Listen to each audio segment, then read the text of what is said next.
Hey everyone, this is Isaac here, and welcome back to Isaac Reviews 2022. Sorry if I sound sick at the moment. I currently have strep throat, so I'll do my best to try and get this review done, but if I sound sick, then at least you'll know why. Anyways, today's review is of Netflix's latest animated film, My Father's Dragon. As I mentioned in the next time part of my Black Panther Wakanda Forever review, I wouldn't blame any of you if you didn't know this was coming out, since, like a lot of their other animated movies, Netflix practically neglected to give this one any promotional material. But I guess now you know it exists since I'm reviewing it, so let's get started.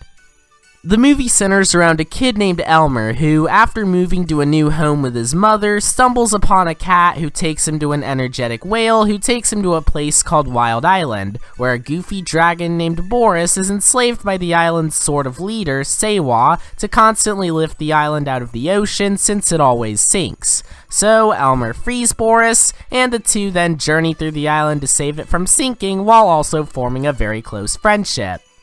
Okay, I know I've said countless times in my videos that being generic isn't an inherent flaw, but this movie's biggest problem would be the fact that it's very generic and safe. Not only does it start with a kid moving from a small rural town to the big city and quickly hating it there, but it also has him meeting someone who he'd assume is really badass but turns out to be a clumsy goofball, which gave me some very unfortunate flashbacks to Sisu from Raya and the Last Dragon, since she and Boris are both dragons with similar goofy personalities, and there's a sort of liar revealed scene around the third act.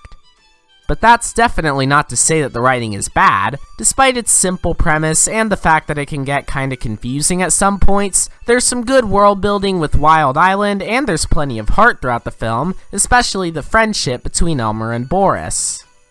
The voice actors also did a good job here, especially Jacob Tremblay as Elmer, Gaten Matarazzo as Boris, and Ian McShane as Sewa, and the rest of the characters, while some just kind of feel like they're there with not that much to do in the grand scheme of the story, are pretty likable, although I was a bit confused about Kwan's arc, where he seemed like he'd be the film's true villain, but then he just kinda F's off and there's only a tiny explanation as to what happened to him near the end.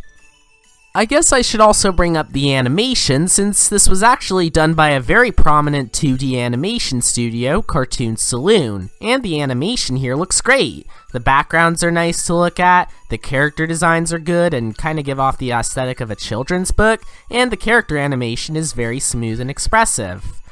Well, okay, I'm not entirely sure what else there is for me to talk about outside of that. So, yeah, in conclusion, My Father's Dragon isn't the best movie out there due to its weak writing and some issues with the pacing, but it more than makes up for it with some lovely animation, endearing characters, great voice acting, some interesting world building, and might I add, an excellent score by Michael and Jeff Donna.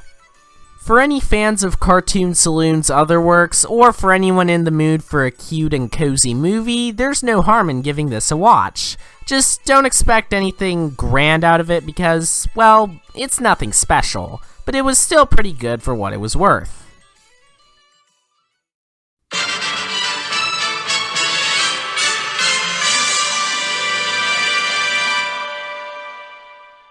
Join me next time for when I'll talk about Disenchanted. Yeah, I know legacy sequels are generally scoffed at nowadays, and for good reason, but this one does look pretty good, and I'm curious to see how it'll be executed.